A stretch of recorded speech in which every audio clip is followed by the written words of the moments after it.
Berterbanganlah Tapi jenis-jenis wow juga Ada layang-layang dengan wow berbeza Wow dan layang-layang berbeza. Layang-layang dia terbang, dia statik diam.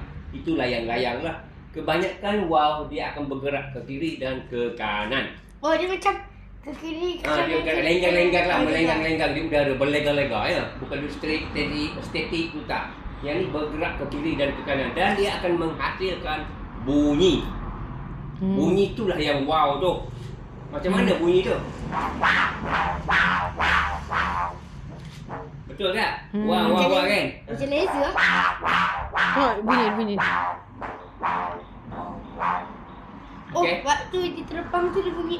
Dia bunyi wow. Lepas tu saya cakap tadi, wow dia duduk naik, dia terbang, dia akan bergerak ke kiri dan ke kanan. Sekali dia ke kiri, wow. Sekali ke kanan, wow. Jadi dia akan menghasilkan wow. That's why lah.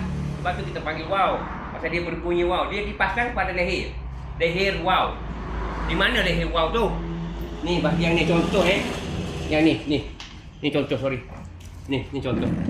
Kita pasang pada bahagian ni lah. Ni. Yang itulah dia buat bunyi. Okey? Sebab tu kita panggil wow. Okey, dan wow. Ada kau orang panggil layang-layang bulan? Tak ada kan? Ada. Orang panggil wow bulan. Wow kucing. Ada. Macam mana wow kucing? Kalau dia tahu. Tapi tak tahu lah. Nama dia tahu kan? Okay, tak apa. Tak, hari ni kita bercakap pasal nama-nama wow pula. Ini bawa nama wow apa? Ni dulu. Sabar. Okey, wow bulan adalah wow kebangsaan untuk Malaysia. Okey, wow bulan. Macam mana bentuk wow bulan tu? Yang ni lah. Semua saya tahu yang ni. Saya ni. pernah buat. Yang ni wow bulan lah. Wow kebangsaan untuk Malaysia. Yang pertama, kita ada 3 jenis wow bulan. Wow kebangsaan. Yang kedua, nama dia wow kucing. Mana dia wow kucing? Yang ni wow kucing. Okey, yang ni wow kucing. Kenapa dipanggil wow kucing? Kenapa dipanggil wow bulan? Wow bulan ni kerana bentuk dia. Oh, ni satu bentuk macam bulat. Okey. Pakcik cakap.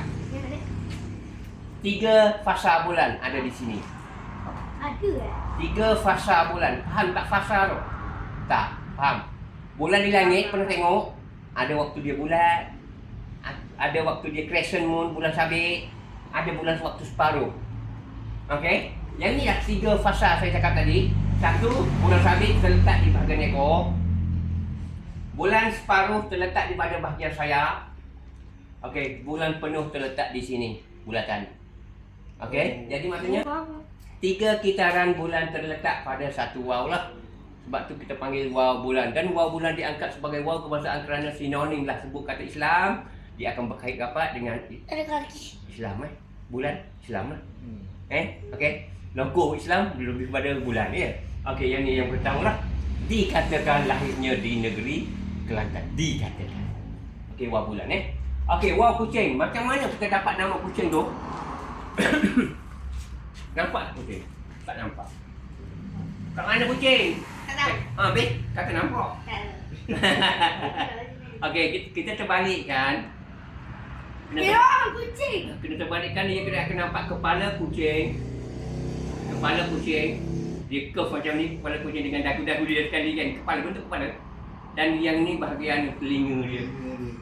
Yang ni lah wow kucing.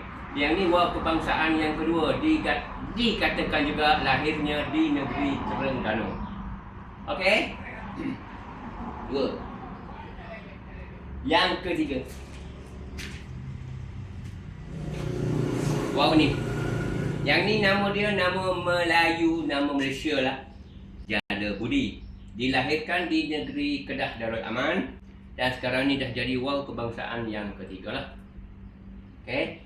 Ataupun lebih dikenali dengan wow ladies guy. Wow perempuan Wow perempuan. Bentuk macam perempuan sedang cekap pinggang ya. Nampak tak ni? Nampak? Perempuan sedang cekap pinggang. Okay. Yang ni wow negeri Kedah asalnya, tapi sekarang ni dah jadi wow kebangsaan yang ketiga. Ya. Setiap negeri dalam Malaysia mempunyai wow sendiri, kecuali Pulau Pinang dan wilayah Persekutuan. Okey. 2 negeri tak ada? Tak ada. Lain ada? Ada. Johor pun ada? Ada.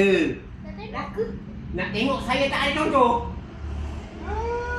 Ya ke? Negeri Pulau Pinang dengan Wilayah. wilayah sukan je tak ada. Ya. Termasuklah Sabah dan Sarawak ada. Ada. Bukan tak ada, ada. Saya pakai contoh lagi. Wow negeri Kelantan dulu pula Saya cakap Wow Kelantan. Pasal saya Wow Merak tu saya tak